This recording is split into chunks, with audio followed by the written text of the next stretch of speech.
Honorable Speaker, sir, सफर तवील है, भोज भी भारी है, पर हर सूरत ये सफर जारी है, जारी है.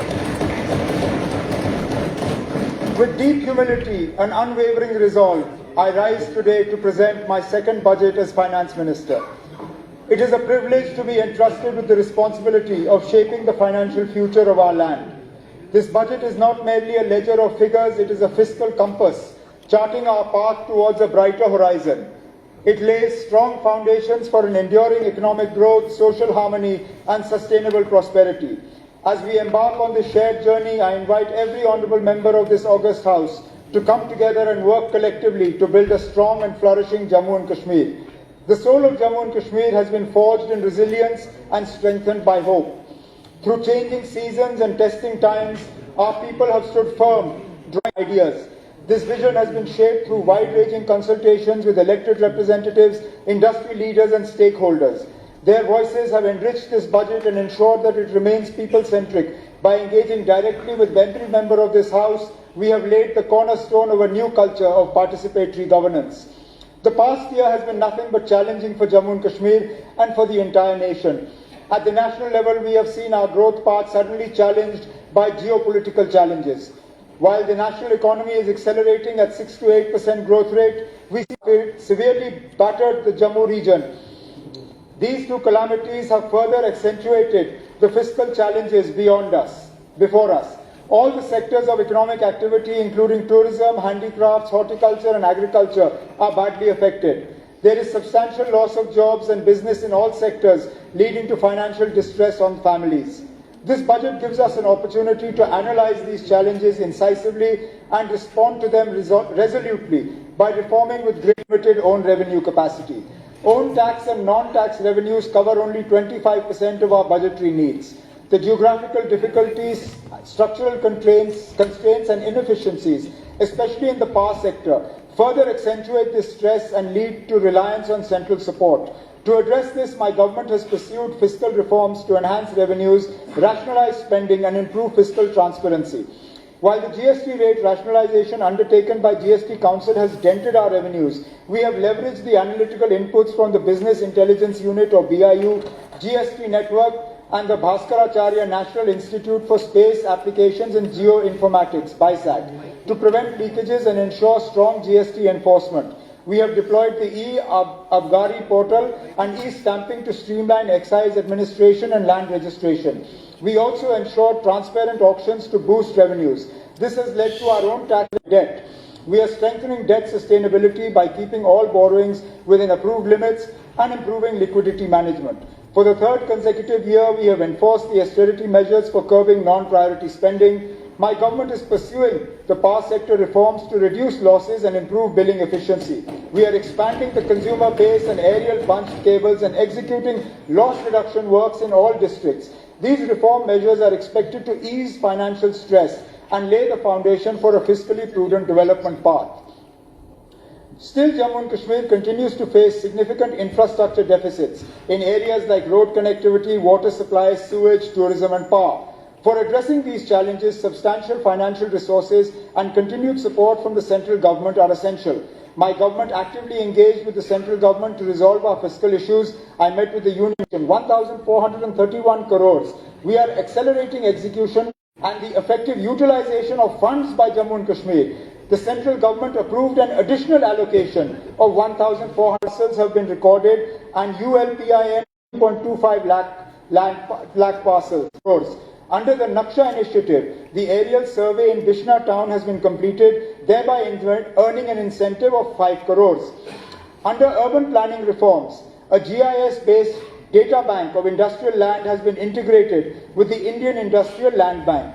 Reforms such as land pooling, GIS-based planning, green buildings, flexible zoning, road rationalization and amendments to building regulations have been undertaken. Based on these, my government has submitted a proposal for availing 454 crores under this incentive. I am happy to note that the fiscal consolidation measures, the persistent implementation of reforms and the strategic capital investments are accelerating our economy. Our gross state domestic product, or GSDP, is estimated to grow from 2,36,059 crores in 23-24 to 2,62,458 crores in 24-25 and is projected to rise to 2,88,422 crores in 25-26, signaling a decisive leap in our GSDP. In 25-26, the primary, secondary and tertiary sectors are projected to contribute 20, 18 and 62% to GSVA respectively. Jammu and Kashmir's economy is estimated to grow at 11%. Driven by our sustained initiatives and strategic policy interventions, this positive GSDP trajectory has supported Jammu and Kashmir to tackle the aggravated fiscal challenges after the Pahalgam tragedy and the recent floods. With confidence in our direction and faith in our collective strength, I am certain that Jammu and Kashmir will emerge as a leading region of development, innovation and opportunity. My government is working to strengthen administrative capacity, modernize civil services, ensure efficient recruitment and enhance institutional infrastructure in Jammu and Kashmir. We have actively implemented Mission Karam Yogi, which aims to train civil servants through its role-based, competency-driven approach. Out of 3.74 lakh employees, 1.25 lakh employees have been onboarded and 53,073 employees are actively engaged in their training. My government has made employment generation a central pillar of its governance agenda. With a clear focus on speed, transparency and merit in public recruitment, I am pleased to inform this House that 7,650 candidates have been appointed to government service during the year 2025. Purely on the basis of merit through a transparent and technology-driven recruitment process, restoring faith of our youth in public institutions. I propose to fast-track the recruitment process for 23,800 additional posts, including 2,800 gazetted, 14,000 non-gazetted and 7,000 Class 4 posts, so that these vacancies are filled in a strictly time-bound manner. In addition, 910 compassionate appointments have been provided during 2025, ensuring that families who have lost their sole breadwinners are able to cope with dignity, security and hope. These measures reflect our firm resolve that every deserving youth gets a fair opportunity and that public employment in Jammu and Kashmir remains transparent, accountable and accessible to all. My government is fully conscious of the long-standing aspirations of daily rated workers, casual and temporary workers who have served the administration for years under difficult conditions and with limited job security. Last year, a high-level committee was constituted to examine all legal, financial and administrative aspects of regularization of daily rated workers so that a fair, transparent and sustainable policy framework could be evolved. I assure this House that my government is committed to finding a just and humane resolution to this long-pending issue, and based on the recommendations of the committee, a structured and phased roadmap for regularization will be announced in the coming period. Our objective is to ensure that those who have devoted the prime years of their lives to public service are given dignity, security and a stable future within the framework of law and fiscal responsibility. My government acknowledges the invaluable contribution of ASHA and Anganwadi workers, who form the backbone of our public health and early childhood care systems. Their dedication at the grassroots level, especially in reaching the most vulnerable sections, deserves our deepest appreciation. Government is committed to removing the impediments to ensure timely release of their honorarium. I am also pleased to inform this House that honorarium of vocational instructors has been enhanced, reflecting our commitment to recognizing the role of skilled educators in strengthening employability and vocational education. We have strengthened the infrastructure of our recruitment and accountability agencies. Construction of police stations for the Anti-Corruption Bureau in Jammu, Baramulla and Anantnag will be completed by the end of the financial year. Similarly, the Jammu office of the JKSSB is nearing completion and the construction of JKSSB building at Srinagar is expected to be completed by June 2027. My government has restored the Darbar move in a structured and modernized manner, reaffirming its importance as a unique administrative tradition that strengthens regional integration and participatory governance. The restoration of the Darbar move has already begun to revive economic activity in Jammu, benefiting transport operators, hospitality sector, small traders, service providers whose livelihoods depend on this seasonal movement of administration. My government is working to strengthen facilities and welfare measures for government employees associated with the Darbar move, including improved accommodation, better office infrastructure, digital connectivity, and enhanced logistical arrangements so that the move becomes more efficient, employee-friendly, and cost-effective. This approach ensures that the Darbar move is not merely symbolic, but a productive governance mechanism that supports both economic vitality and employee well-being. The agriculture and allied sectors are undergoing transformation through the interventions under the Holistic Agriculture Development Program and the Competitiveness Improvement of Agriculture and Allied Sectors project, backed by IFAD assistance. The focus has shifted from subsistence practices to a diversified, climate-smart and income-centric agricultural economy. The cultivated area has expanded from 12.71 lakh hectares to 13.50 lakh hectares. The seed replacement rate, or SSR, has risen from 12% to 22%, enhancing productivity and crop resilience. Protected cultivation has expanded, and 332 high-tech greenhouses and 848 polyhouses established over 29.84 hectares. These facilities have enabled enhanced cropping intensity up to 250% and reduced climate-induced risks. The area under oilseeds has expanded substantially from 1.4 lakh hectares to 2.1 lakh hectares, resulting in a doubling of oilseed production and reducing dependence on imported edible oils. Kisan Khidmat Gars, or KKGs, are empowering farmers by enabling technology-driven last-mile delivery. By 2025-2026, over 8 lakh farmers were onboarded onto Kisan Sathi and KKG apps, with 1,300 KKGs getting operational.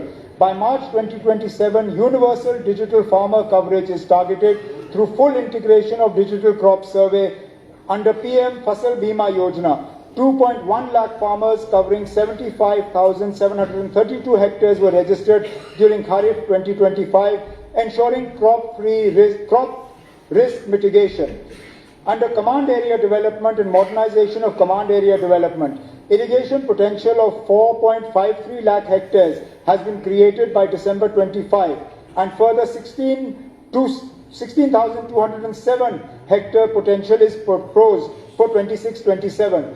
Mushroom cultivation has emerged as a high-return allied enterprise, with production increasing by 31% from 2,100 metric tons to 2,742 metric tons over the past 3 years through establishment of 227 mushroom units and distribution of 1.18 lakh compost bags.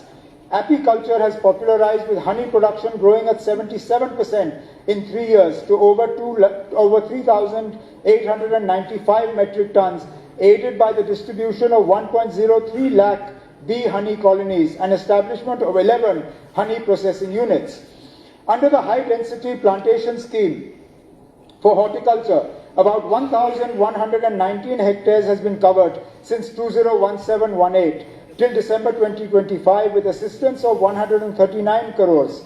Further, 18,915 hectares are covered under medium-density plantations. Our food production increased from 26.43 lakh metric tons in 23-24 to 26.92 lakh metric tons in 24-25. We aim to reach 29.72 lakh metric tons production by 29-30. Further, 1,455 hectares shall be covered during 2026-27 under the medium and high density plantation.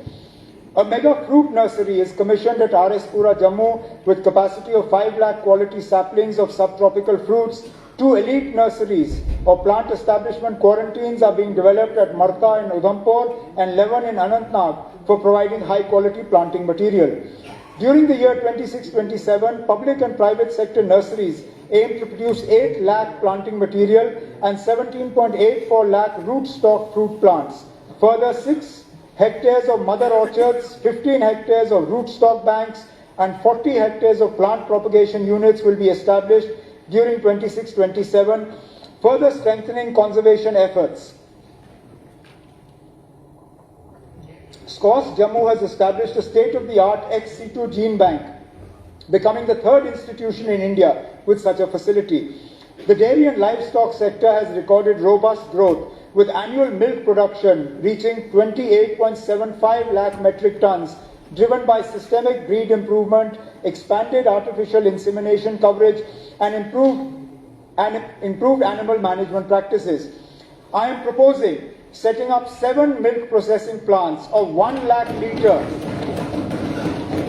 7 milk processing plants of 1 lakh litre per day capacity in Jammu and Kashmir, costing approximately 770 crores, funded through UT Capex and Government of India schemes. This scheme is going to benefit 11 lakh dairy farmers.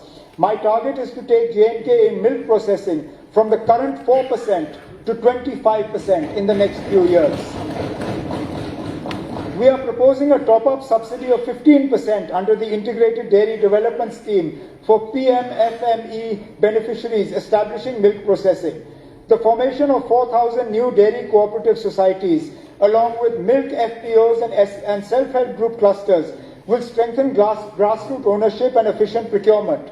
To support this ecosystem, 40 bulk milk coolers, 40 testing labs, 200 Milko-Chill units, and 50 Insta-Chillers will be deployed.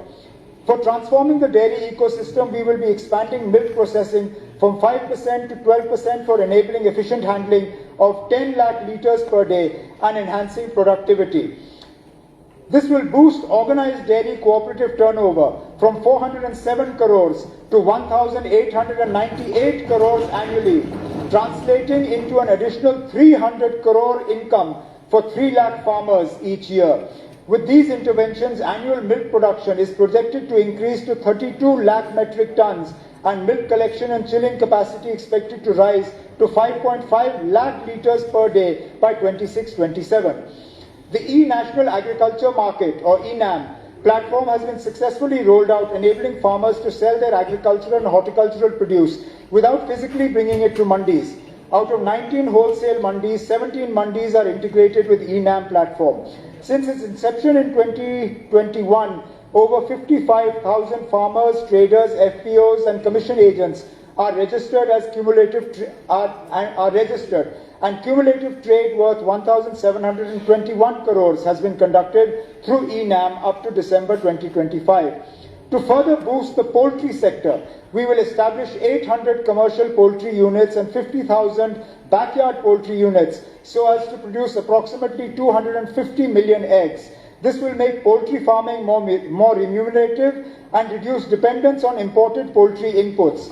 Further, fish production is expected to increase from 31,000 metric tons in 25-26 to 33,000 metric tons in 26-27. contributing to improved availability of fish and enhanced incomes for fish farmers. The agriculture and allied sectors has been allocated 1,878 crores under capital expenditure for 26-27. Under the Mahatma Gandhi Narega, 250.07 lakh person days were generated in 25-26. The construction of panchayat infrastructure is progressing steadily, with 367 panchayat bhavans tendered, 354 allotted and 297 taken up. Under PMAY, 3.21 lakh houses have been completed, while construction of the remaining 14,000 houses is in progress. Soil and moisture conservation activities such as contour bunding, terracing, water harvesting and field protection works have been initiated under IWMP, resulting in treatment of 1,219 hectares of degraded land and completion of 369 conservation works covering 5,286 hectares in 25-26. Under the Lakhpati Didi initiative, 2,952 self-help group women have already become Lakhpati Didis. The remaining 32,048 potential households will be covered by June 2026 to enhance women's economic empowerment and rural enterprise. We will proactively increase the number of Lakhpati Didis by converging this initiative with Mission Yuva. Under Umeed, 98,312 women farmers were trained in 25-26. JKRLM facilitated credit linkage for 13,103 self-help groups, amounting to 418 crore, benefiting 26,200 households. Capacity building under Rashtriya Gram Swaraj Abhiyan has trained 14,685 officers and officials, including panchayat secretaries. This year, 2025 was designated as J&K Green Mission to drive community-led environment stewardship and plantation. The rural sector has been allocated 3,456 crores under capital expenditure for 26-27, an increase of 40 crores from the revised allocation of 25-26. My government considers tourism as a key pillar of economic growth and livelihood generation in Jammu and Kashmir. Despite the challenges faced during the year, including the unfortunate Pahalgam incident and subsequent floods, Jammu and Kashmir recorded over 1.61 crore tourist visits in 25-26, reflecting the resilience and continued confidence in our destination. I propose to build a sustainable, inclusive and year-round tourism economy, balancing infrastructure development with environmental conservation and community participation. Our focus will be on developing new world-class tourist destinations, strengthening tourism circuits, and positioning Jammu and Kashmir as a global tourism brand with financial and technical support from the Ministry of Tourism, Government of India. Environmental infrastructure has been prioritized with sanctioning 3.2 million lakh MLD STP at Gulmarg and starting of upgradation of solid waste management plant. Similar measures are planned at Sonmarg for reinforcing protection of the fragile ecosystem. My government is also working on restoration of heritage sites and shrines through the Culture Department. This initiative will aim to preserve cultural identity, boost local economies through tourism, and strengthen community pride. For diversification of tourism towards winter sports, water sports, and adventure tourism, procurement and execution of supportive infrastructure is underway. Water sports facilities at Wular Manasbal and Bani Basoli are being developed. Sports tourism is also being promoted through strategic investments. The Kashmir Marathon and Jammu Marathon are placing J&K on the national and international sporting map. The second Kashmir Marathon 2025 with a 3-day expo recorded over 3,000 registrations with participation from 27 states and union territories and 11 countries. We garnered 2.11 crore in sponsorships and 0.20 crores in registration fees, validating its economic and promotional potential. In 2026, we will be organizing an international film festival in association with the National Film Development Corporation. This festival will bring world cinema to Jammu and Kashmir, promote cultural diversity and stimulate the local economy. We have launched J&K Tourism mobile app for offering verified real-time information, integrated booking services and AI-based assistance. This will become the entry point for tourists, providing comprehensive support and boost business opportunities for local hotels and entrepreneurs. The homestay policy addressed peak season accommodation shortages while empowering local households. We have established over 1,600 registered homestays in Kashmir Division and 300 plus in Jammu Division. We have partnered with J&K Bank to provide concessional assistance for such homestays, which will be popularized through our portals and J&K Tourism mobile app. Skill development and entrepreneurship form a core pillar of government's employment strategy in Jammu and Kashmir.